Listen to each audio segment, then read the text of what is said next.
Birshut Morav Rabotai, la permission d'Hachem. La paracha de cette semaine, c'est la paracha de Mishpatim. C'est la suite de Matan Torah. Lorsque Hachem nous a donné la Torah,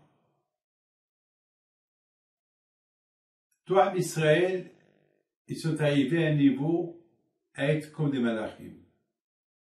On va expliquer. La paracha de cette semaine, c'est la suite. Tout d'abord, la question qui se pose, pourquoi la Torah, dans la paracha d'Yitro, pourquoi la Torah, elle n'a pas parlé de toute l'histoire que les Juifs, ils ont dit Naaseh V'nishma. Or, de la paracha d'Yitro, on nous parle de comment Hachem a donné la Torah, mais la suite, on nous l'a dit dans la paracha de Mishpatim. Comme c'est écrit que Hachem, il a dit à Moshe, monte, descend, et les Bnei Israël, ils ont dit Naaseh V'nishma. Or, le Naaseh V'nishma, il devait être dans quelle paracha? Dans la paracha Yitro. C'est la paracha de Matan Torah. Première chose. Deuxième chose, il y a une autre question. La Torah, elle nous parle de la Brit. Moshe Rabbeinu, il a fait la Brit, une alliance entre les Israël et Akadosh Baruch Hu. Cette Brit-là, elle devait être écrite où? Dans la paracha de Yitro, pas dans la paracha de Mishpatim. Et ce qui est le plus important, c'est que Moshe Rabbeinu, il a appelé tous les Bechorim juifs, les jeunes, toute la jeunesse, et il leur a dit, vous allez faire un sacrifice pour Akadosh Baruch Hu. Et c'est ce qu'ils ont fait. Moshe Rabbeinu, il a reçu, lorsqu'ils ont fait le sacrifice, il a reçu le sang du sacrifice, il a partagé en deux. Alors, la moitié, Moshe Rabbeinu, il a jeté sur l'autel de Mizbeach, l'autel de sacrifice, et l'autre moitié, il a jeté sur les Bnei Israël. Alors, Rashi pose une question. Qui a partagé le sang? Il a reçu le sang du sacrifice, et il a partagé dans deux verres. Un verre, boum, sur les Juifs, et un verre, la moitié du verre, sur le Mizbeach. Rashi pose une question. Qui a partagé? C'est quoi la question de Rashi? Parce que Rashi, il a une question. Laquelle? C'est dur de partager. Parce que pour faire l'alliance avec tous les Juifs, il faut que ça soit moitié-moitié. Pas une goutte de moins et pas une goutte de plus. Et qui peut faire ça? Avec un malach. Pourquoi un malach? Parce qu'un malach, il est émet. Parce que le malach, il vient du ciel. Parce que dans ce monde-là, on peut se tromper. Dans ce monde-là, on peut dire la moitié, aux environs la moitié. Mais on ne peut pas savoir exactement c'est quoi la moitié. Mais un malach, il peut savoir. Donc, qui a partagé, c'est le malach. Alors là aussi, ma question, elle est grande. Pourquoi le malach, il devait être là? C'est ok, qu'est-ce qu'on s'en fout si c'est la moitié, une goutte de plus, une goutte de moins? Il n'y a pas... Vous avez compris, pour une goutte de plus ou pour une goutte de moins, on a besoin d'un malach. C'est pas... Donc on a plein de questions sur cette paracha de Mishpatim. Alors, vous avez bien compris que cette paracha, elle est un peu bizarre. Parce que cette paracha, c'est des lois. On devait parler que des lois. Alors, on parle des lois et après on parle de la suite de Matan Torah. Et c'est ça ce que j'ai pas compris. Pourquoi on parle de la suite de Matan Torah? C'est ça la question. La question la plus importante, c'est pourquoi on parle de la suite de Matan Torah. Ça, c'est quelque chose qu'on va essayer de comprendre. Alors, il faut savoir une chose. que, regardez bien le passage. C'est écrit, Vaïchtov Moshe et kol divrei Hashem. Et Moshe, il a écrit toutes les paroles d'Hachem. Il a écrit de la paracha de Bereshit jusqu'à la paracha de Matan Torah. Et le matin, il a construit un autel de sacrifice. Il a invité tous les Bechorim des 12 tribus. Et ils ont sacrifié ce sacrifice-là. Moshe, il a pris la moitié du sang. Qui a pris la moitié? C'est le malach qui a partagé le sang. Moitié, ils l'ont jeté sur le Mezbeah, la moitié sur le Bnei Israël. Et bien sûr, Kat s'est fait la brite. Et Moshe Rabbeinu, il a pris le livre qu'il venait d'écrire. Il a dit au Bnei Israël, voilà, ça c'est que le début. Il y a la suite. Et ils ont dit, Na'aseh v'nishma. Et Moshe Rabbeinu, il a pris le sang, il l'a jeté sur Am Israël, il leur a dit, voilà l'alliance que Hachem il fait avec vous, avec ce sang-là. Voilà, jusqu'à maintenant, on a compris. Alors maintenant, je ne vais pas répéter toutes les questions que j'ai posées. Alors, tout d'abord, je vais répondre à ça, après j'attaque à autre chose. Tout d'abord, il faut savoir une chose. HaKadosh Baruch Hu, il a créé ce monde-là. Le monde, il est resté sans Torah jusqu'à Matan Torah. Hachem, alors que nous on dit que le monde il tient grâce à la Torah. Alors là, il n'y avait pas de Torah. Depuis la création du monde, depuis Adam Rishon, jusqu'à la sortie de l'Égypte, il n'y avait pas de Torah. Hachem ne leur a pas donné officiellement. Officieusement, oui. Abraham, il a respecté la Torah. Abraham, Yitzhak, Yaakov, Noach, Hanoch, Shet, Adam, ils ont respecté la Torah, mais ils n'étaient pas obligés. Mais ils ont respecté la Torah quand même. Mais c'était pas, la Torah a été donnée officiellement, rien que à Matan Torah, lorsque les Juifs sont sortis de l'Égypte. Maintenant, on va se poser la grande question. Quelle est la raison pourquoi Akadosh Baruch Hu il a attendu? Pourquoi Hachem n'a pas donné la Torah à Adam Rishon depuis le départ? Pour ça, je vous donne la réponse tout de suite. Hachem il avait peur. S'il donne la Torah à Adam Rishon et que la première mitzvah, il la fait pas, donc ça veut dire qu'il a bafoué toute la Torah. C'est comme l'Eister. C'est comme par exemple, vous avez un costume blanc. Si avec une tache noire, elle tombe sur le costume, tout le costume, il vaut rien. Parce que cette tache, elle salit tout le costume. On est d'accord. Donc, c'est la raison pourquoi quand je a dit, je préfère lui donner une seule mitzvah. S'il la fait pas, au moins, le reste, je le garde pour les autres. D'accord? Hachem, il a été très, très, très intelligent. Très bien. Très bien. Ah, maintenant, qu'est-ce qui s'est passé maintenant avec Haramim, ils disent que lorsque Adam Rishon il a mangé l'arbre interdit, il a perdu 288 netzutzot. 288 étincelles saintes.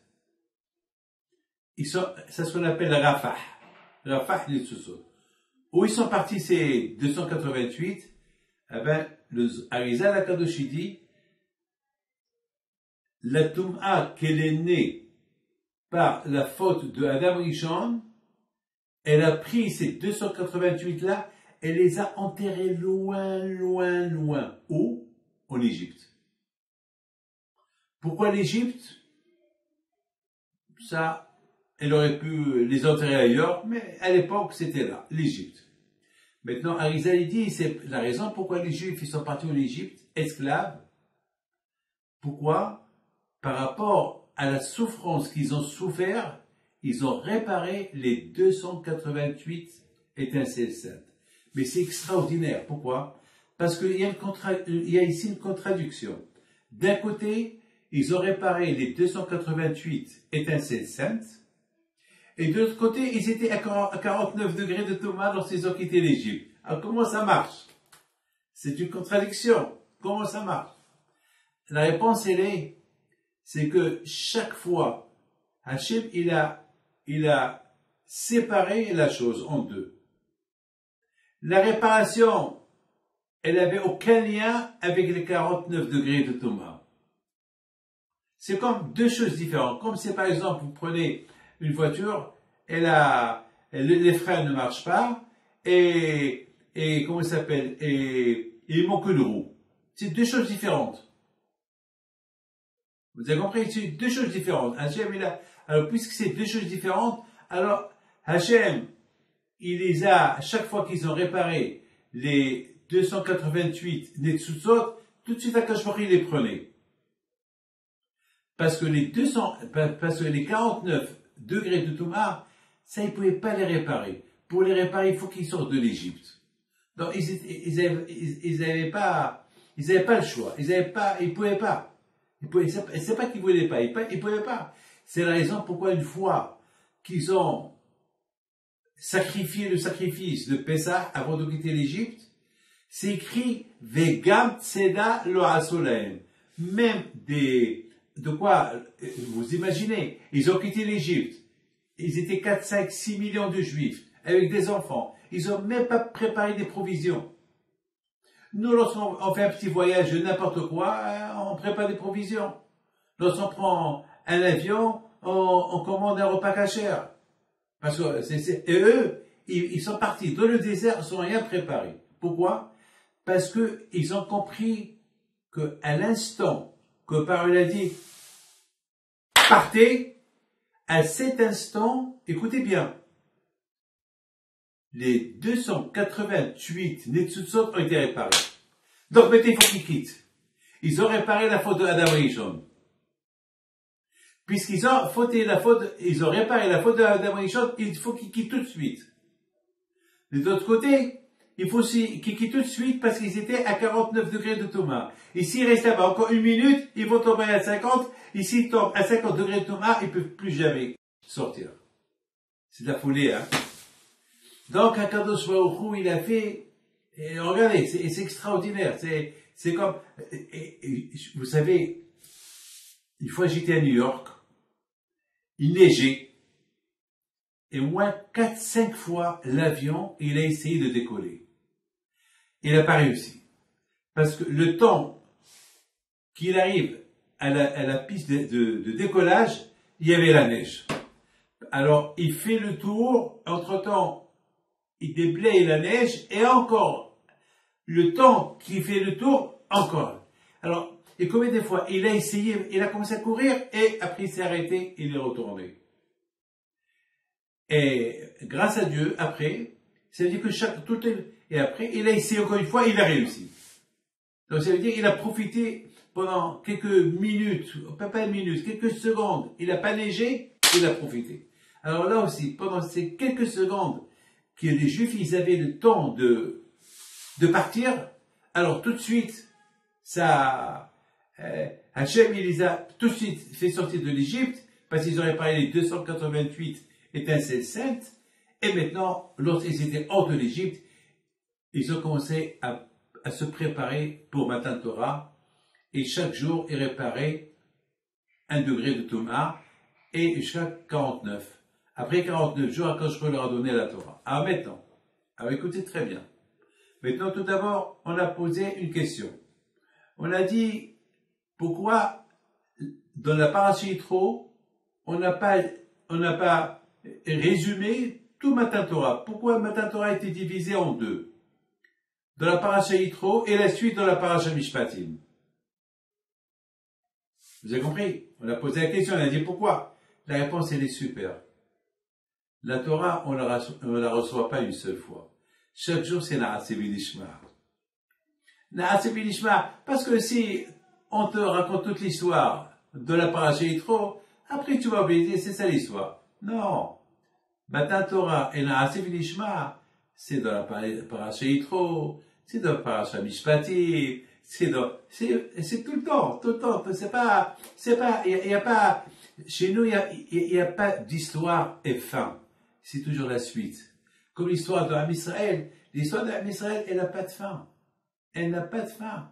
C'est toujours une suite, une suite, une suite. C'est la paracha. Il y a toujours une suite, une suite, une suite.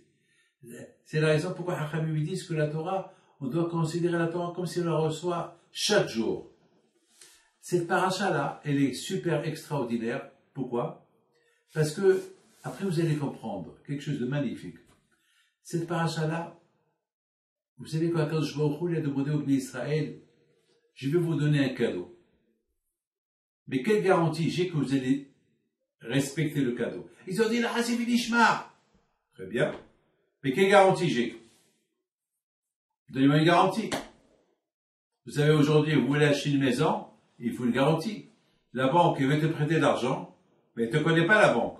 Même si tu es riche, tu vas emprunter l'argent de la banque, attends, l'argent, elle te donne la banque, elle te donne l'argent, mais elle veut des garanties. Et s'il n'y a pas de garantie, il n'y a pas de prêt. Il n'y a pas de prêt. Alors là, Akadosh Baruch Hu, il donne la Torah. La Torah, c'est un cadeau. On dit Matan Torah. Matan, si tu veux, Matana. Matan Torah. On te donne un cadeau. Écoutez, le Shabbat. On appelle le Shabbat. Hachamim disent que la Torah et le Shabbat, c'est un cadeau. C'est deux cadeaux différents. La Chine a donné deux cadeaux. Est-ce que, regardez, pour ceux qui respectent Shabbat, ils se font un plaisir, un kiff le Shabbat. Il y a un plaisir le Shabbat. Chose qu'on n'a pas dans la semaine. Ben, hein, on dimanche, lundi, mardi, mercredi, jeudi, vendredi, même si on va à des mariages, même si, je sais pas quoi, le repas du Shabbat, il est extra, je sais pas moi, on attend avec impatience de manger, de chanter, il y a un kiff, on dort, il y a quelque chose de spécial. C'est quelque chose que personne ne peut comprendre. C'est le cadeau que le bon Dieu nous a donné. Et la Torah, c'est un cadeau aussi. Matana. Alors, quand je leur ai dit, quelle garantie? Alors, les Blissa, ils ont dit, eh ben, nous, on est garant. Alors, quand je leur ai dit, et qui vous garantit à vous? Alors, ils ont dit, alors, Abraham, Yitzhak et Yaakov. Ah non, Abraham, Yitzhak et Yaakov, ils sont morts. Je le dis vivant. Alors, les Blissa, ils ont dit, bon, nos garants, c'est nos enfants. Ah! Akadosh Baruch Hu, il a beaucoup aimé ça. Akadosh Baruch Hu, il a dit, bon, ça veut dire que, si vos enfants, si vous faites pas la Torah, j'attaquerai les enfants. Ben oui, c'est nos garants. Donc ça veut dire, à vos tailles, de peur que nos enfants, ils vont être punis, donc nous les parents, on fait attention. Parce que nos enfants, c'est nos garants. Nos enfants, c'est nos garants. Et au fait, une fois qu'on est dans la Torah, on la kiffe tellement que on la fait pas par peur, on la fait par amour. On la fait par amour. Moi, beaucoup des fois, je suis heureux lorsque je comprends quelque chose. Je souris tout seul. Moi, aujourd'hui, je fais pas la Torah parce que j'ai peur que mes enfants, il leur arrive quelque chose. Non. Je fais la Torah parce que je la kiffe. Je l'aime. Je l'aime. Donc, mais toi, ça veut dire que maintenant, Torah, qui les garant? C'est les enfants. D'après ça, je réponds à toutes mes questions. Moshe Rabbeinu, avant Matan Torah, qu'est-ce qu'il a fait? Il a voulu Ratza les Harshim. Il a voulu, comment on dit les Harshim? Il a voulu que les bénis Israël, écoutez bien, il a voulu faire un impact. Il a voulu faire une démonstration. Ça veut dire, il voulait impressionner, voilà, les Hachim. Les Hachim voulaient impressionner. Il voulait impressionner les Juifs. Comment les impressionner? En prenant les enfants. Et en montrant les enfants, Moshe Rabbeinu, il leur a fait kavod. Il a dit aux enfants, les enfants, c'est vous que Hachem, il a choisi que vous faites ce sacrifice avant Matan Torah. Et avec le sang qui va sortir du sacrifice, c'est avec ça qu'on va faire une alliance. Avec toi, Israël, tous vos parents. Et avec, entre vous et Akadosh Baruch Hu. Et en plus, une fois Alors ça fait un caveau aux enfants. Pourquoi Moshe Rabbeinu a choisi les enfants? Parce que lorsque l'enfant, le Bechor, le premier-né, c'est lui l'exemple de tous ses petits frères et ses petites sœurs. Donc le Bechor, c'est pour ça d'ailleurs dans l'héritage, le Bechor il a 2 fois plus. Pourquoi Hachem il a voulu donner au Bechor 2 fois plus? Parce que le Bechor, lui, se sacrifie pour ses frères. Le fait que lui, il est l'exemplaire de ses frères, donc, parce que tous les bébés, tous les enfants, ils font ce que le grand il fait. Si le grand il est bien, tous les autres ils sont bien. Si le grand n'est pas bien, les autres ne sont pas bien. Donc, quelque part, étant donné que les Bnei Israël, c'est leurs enfants qui sont les garants, alors Hachem il a voulu faire un kavod aux premiers-nés juifs. Tous les enfants, on les appelle Nahari Israël. Tous les jeunes, il les a réunis au Moshe Rabbeinu, il leur a fait ce kavod-là, de faire le sacrifice. Et en plus, il leur a montré le malach. Vous imaginez qui a fait descendre le malach? Eh ben, c'est les enfants. C'est parce que ces enfants, ils ont fait, ça veut dire que finalement, c'est les enfants qui ont causé l'alliance entre Am Israël et Akadosh Baruch Hu. C'était les enfants d'Israël, c'était le billet de l'alliance entre Akadosh Baruch Hu et Am Israël. Donc, ils ont eu le zirkout d'être les premiers à être invités à Har Sinaï pour faire le sacrifice et pour faire l'alliance et pour jeter la moitié du sang sur le Mesbéach et la moitié du sang sur Am Israël, et ça c'était que le Malach seul qui pouvait le faire. Et tout ça c'est un grand capote pour, c'est la folie. C'est comme maintenant Akadosh Baruch Hu, il dit aux parents, voilà, vos enfants, vous avez dit que vos enfants c'est les garants, eh bien voilà. C'est eux maintenant c'est grâce à eux que maintenant vous êtes rentrés dans l'alliance avec Akadosh Baruch Hu. C'est extraordinaire. C'est extraordinaire. C'est extraordinaire. Et vous savez, il n'y a que le malach seul qui peut partager. Il n'y a que le malach. Pourquoi? Parce que le malach, il habite dans l'autre monde. Et l'autre monde, on l'appelle Olam HaEmet. Le monde de la vérité. Dans ce monde-là, ça s'appelle Olam HaSheker. Ce monde-là, tu peux être aussi tzaddik que tu peux, mais tant que tu vis, Hebik de Shaul et Amin, on ne peut pas savoir ce qui peut se passer. Un malach là-haut est toujours tzaddik. Il habite avec Hachem. Il habite avec Hachem. Maintenant, mes amis, j'ai compris pourquoi Akadosh Baruch Hu, il a fait manger les Juifs pendant 40 ans dans le désert le man. Pourquoi Kashmir n'a pas fait un nes que la nourriture elle pousse de la terre? Où est le problème? Pourquoi Hachim n'a pas fait? Hachim il a entouré les Juifs avec les 7 nuées. What's the problem? Quel est le problème chez Akadosh Baruch Hu? Quel est le problème chez Akadosh Baruch Hu que les Bnei Israël, là où ils vont, il y avait le Be'er Miriam. Alors, que les malachim y descendent, ils labourent la terre, et il y a un miracle, il y a toujours du blé qui pousse, voilà, du blé qui pousse, et eux, ils vont faire le pain. Alors, comme ça, les femmes, ils sont un peu occupées, et ils vont faire un peu de travail, les Juifs, ils sont en train d'étudier la Torah, et les femmes, ils sont un peu occupées. Non, Hachem, il a voulu que les Juifs, ils mangent le manger du ciel. Pendant 40 ans, on n'a pas été aux toilettes. 40 ans, on n'a pas été aux toilettes. Parce que le mal qu'ils mangeaient, il disparaissait dans leur ventre. Parce que c'est le manger des malachim. J'ai pas compris. J'ai pas compris. Où est le problème chez Akadosh Baruch Hu?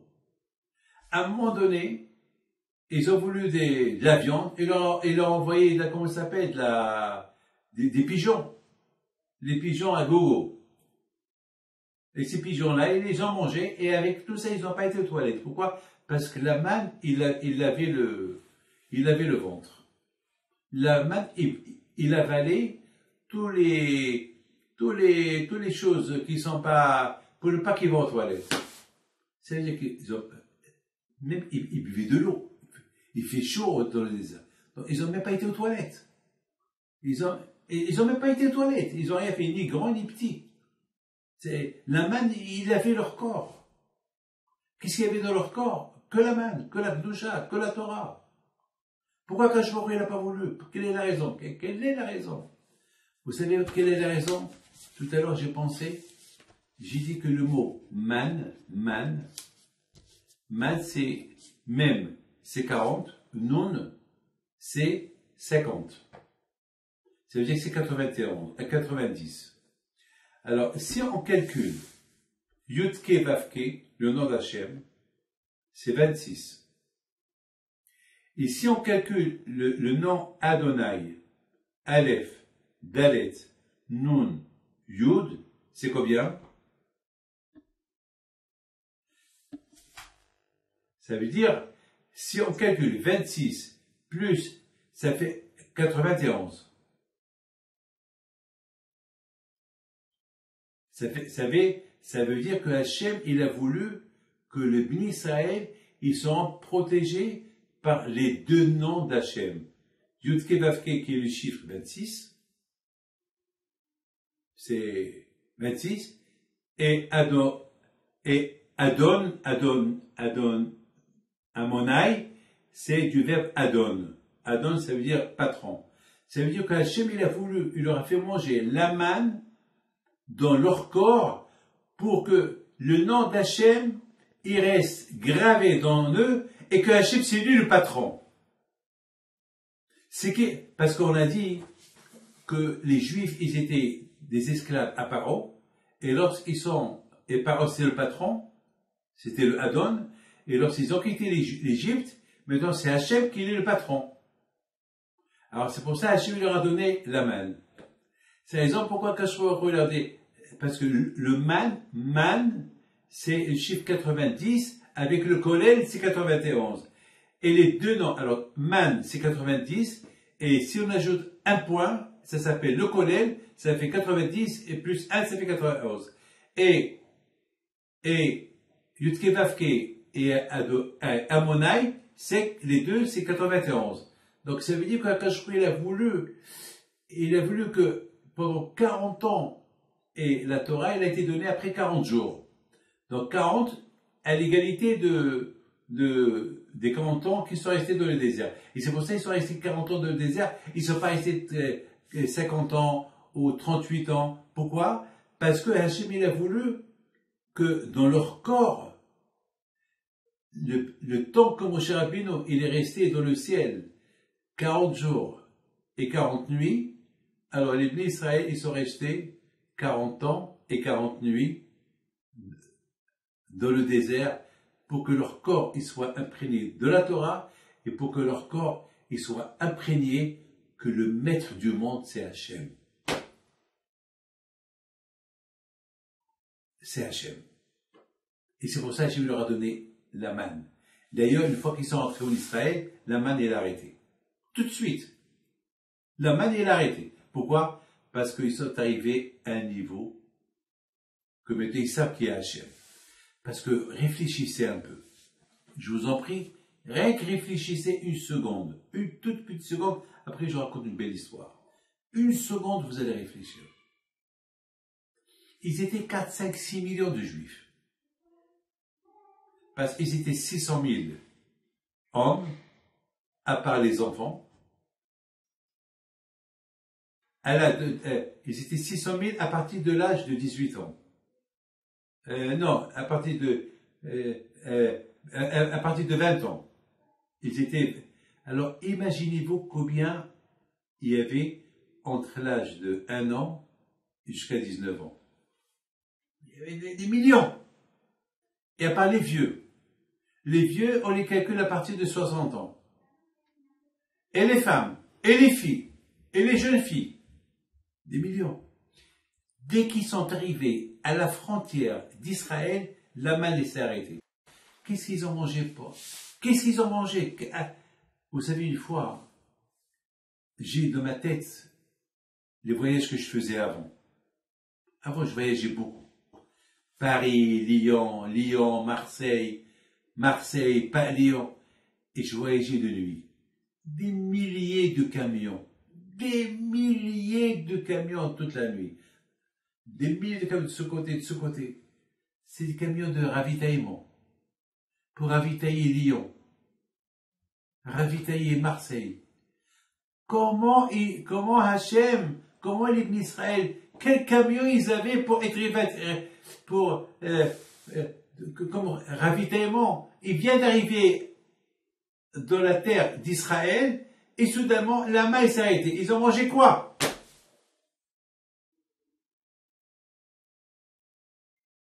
Ils ont mangé quoi? Ben, ils ont mangé, c'est écrit dans Yeshua, ils ont commencé à manger le pain d'Israël. La tvoua d'Israël. Combien de toits? Combien ils ont trouvé? Combien? Pour donner à 6 millions de personnes, il faut peut-être quelques millions de baguettes. Peut-être 12 millions de baguettes par repas. Où ils sont?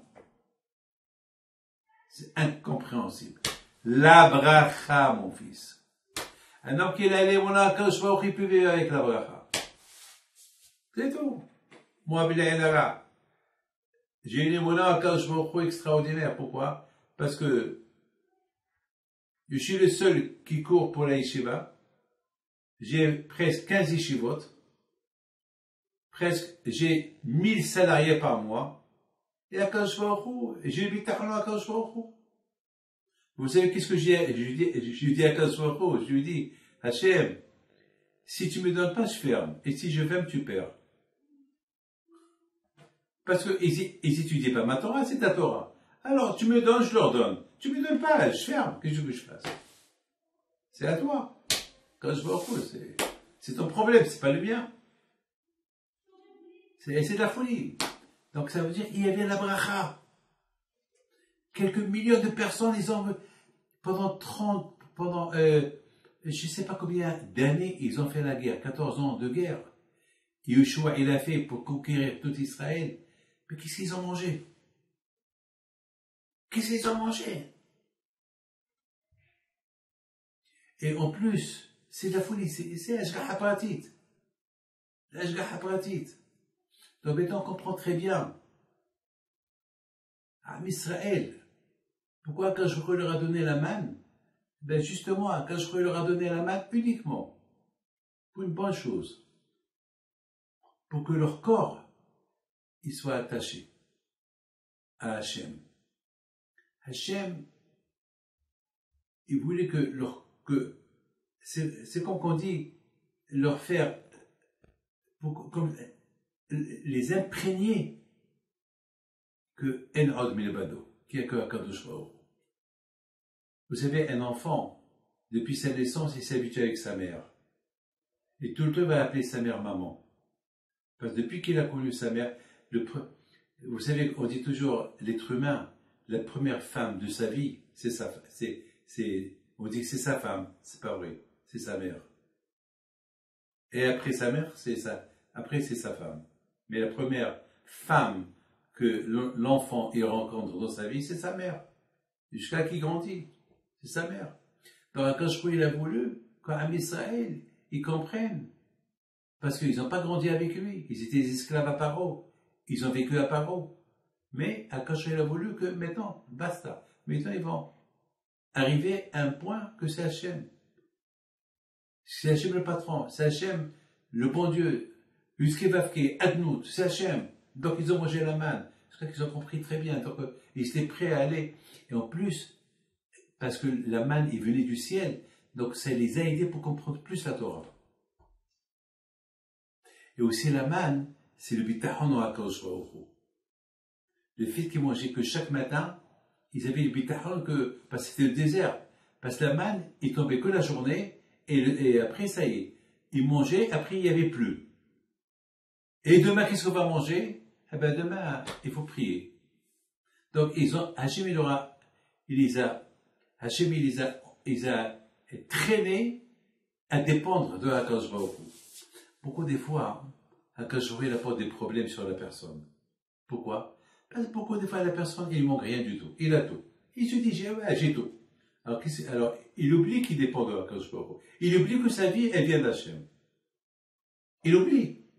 Pas tellement que le bon Dieu, il a enrichi, qu'il oublie Hachem. Qu'est-ce qu'il fait Akadosh Baruch Hu? Il apporte des problèmes. Pour le rappeler, je suis là. Oh, je suis là. Tu dépends de moi. Quand Akadosh Baruch Hu, parfois, il veut réveiller la personne. Et comment le réveiller? Avec des problèmes. Donc, Akadosh Baruch Hu, il a voulu que les Bénis Israël dépendent de lui. Alors maintenant, on comprend très bien pourquoi cette paracha extraordinaire, elle est super cette paracha. Elle nous parle du Hinour. Du Hinour. Le Hinour. C'est quoi le Hinour? L'éducation. Que Akadosh Baruch Hu, il a dit à Moshe Rabbeinu, puisque maintenant, les enfants d'Israël, ils ont pris comme garant leur enfant, alors maintenant, ces enfants-là, pour ne pas qu'ils aient peur, pour ne pas qu'ils tombent dans la déprime, et si papa il fait pas le mitzvot, je vais mourir, alors il aura fait un kavod. C'est eux qui ont fait le sacrifice. Et c'est eux qui ont vu le malach, qui est venu du ciel. Et c'est quelque part, et c'est eux qui ont causé cette alliance entre Akadosh Baruch Hu et Am Israël. Donc ils se sentaient bien. Tu comprends? Donc, ils se sentaient très, c'est une assurance pour eux. Quel kavod Hachem leur a donné. Alors, ils étaient contents que Hachem les a choisis comme responsables. Et en plus, beaucoup des fois, on voit que lorsque les parents, ils font pas Torah et Mitzvot, beaucoup des fois, on voit, c'est les enfants qui disent aux parents, beaucoup des fois, on a vu aujourd'hui, c'est les enfants qui rendent Bitshuva les parents. Beaucoup des fois, on a vu aujourd'hui. Donc, c'est des bons garants.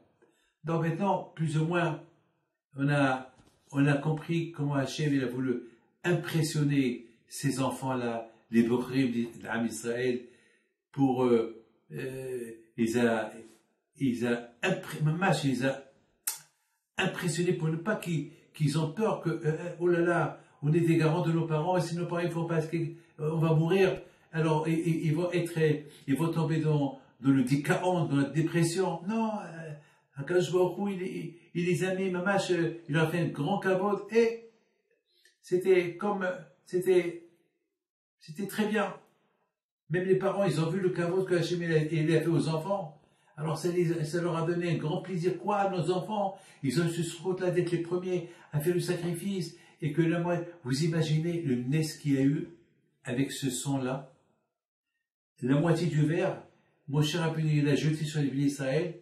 Ils étaient quelques millions et chaque juif il a reçu une goutte. C'est un miracle. Ça a impressionné. Et les enfants, les Bechorim, ils ont dit, alors nous, on a participé à cette alliance. Et les parents, ils étaient contents. C'est nos enfants qui ont causé cette alliance entre nous et Hachem.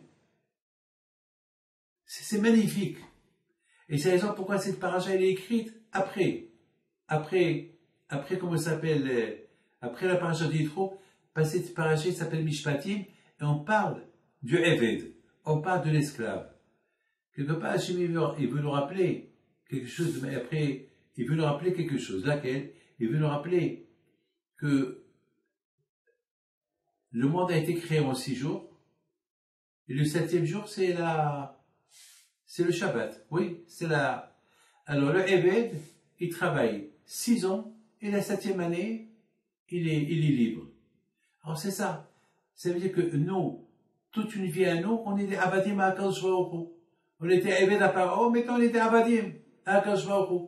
C'est pour ça que c'est écrit Kitikne Eved Evri. C'est vrai qu'il si toi tu t'achètes comme un bon esclave, un bon juif esclave, toi-même tu t'achètes. Et comment tu t'achètes, toi, à être un bon esclave juif avec la Torah? Sheshanim Ya'avod. Toute ta vie, tu étudies la Torah, et après tu vas sentir, Bayom HaShvi'i, tu vas sentir le plaisir de la Torah. Alors ça, c'est la partie numéro 1 de cette paracha.